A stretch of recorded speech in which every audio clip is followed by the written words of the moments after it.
मला असं वाटतं पक्षप्रवेश हा जेव्हा विषय येतो तेव्हा मला वाटतं सगळ्यात अधिक पक्षप्रवेश हे तुमच्याच पक्षात झालेले आहेत गेल्या म्हणजे असं मला असं वाटतं की मीडियामध्ये नेहमी पहिला एक मेसेज येतो सकाळी की आज हा पक्षप्रवेश होतोय. तुम्ही कसं पाहता या पक्षप्रवेशांकडे जो पॅन महाराष्ट्र होतोय?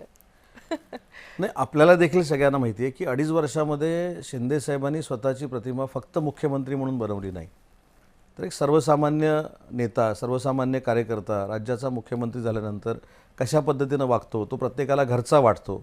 आणि जे बाकीच्या पक्षातले देखील आहेत जे ज्यावेळी विचार करतात की मला फ्युचर कुठं करायचं आहे, तर एकनाथ शिंदे साहेबांसारख्या सर्वसामान्य निर्माण झालेल्या नेत्याच्या पक्षामध्ये करायचं आहे. त्याच्यामुळे त्यांच्याबद्दलचं आकर्षण आहे. आणि म्हणून मी आज जबाबदारीने सांगतो, मी पण काही भाग तो बघतो प्रवेशाचा. आजही आमच्याकडे जवळजवळ 150, 200 याद्या ह्या प्रवेशाच्या प्रलंबित आहेत. बरं. त्याच्यामुळं प्रवेशाचा ओघ हा महायुतीमध्येच आहे आणि त्याच्यातल्या त्यात जास्त एकनाथ शिंदे साहेबांच्या शिवसेनेमध्ये आहेत, हे कोणी नाकारू शकणार नाही. आणि म्हणूनच काही लोकांचा जळफाट होतो. काही लोकांना जी पोटदुखी आहे आणि त्या पोटदुखीवर उपाय म्हणून शिंदेसाहेब आमचे कायम सांगतात की यांच्या पोटदुखीवर मी आपला दवाखाना सुरू केला आहे मोफत, हे तिथे जावं आणि पोटदुखीवर औषध घ्यावं. त्याच्यामुळे ही पोटदुखी फक्त मला असं वाटतं की जलसी आहे त्यांच्याबद्दलची एक ते मोठे होत आहेत याच्याबद्दलचा फार मोठा पोटसूळ आहे.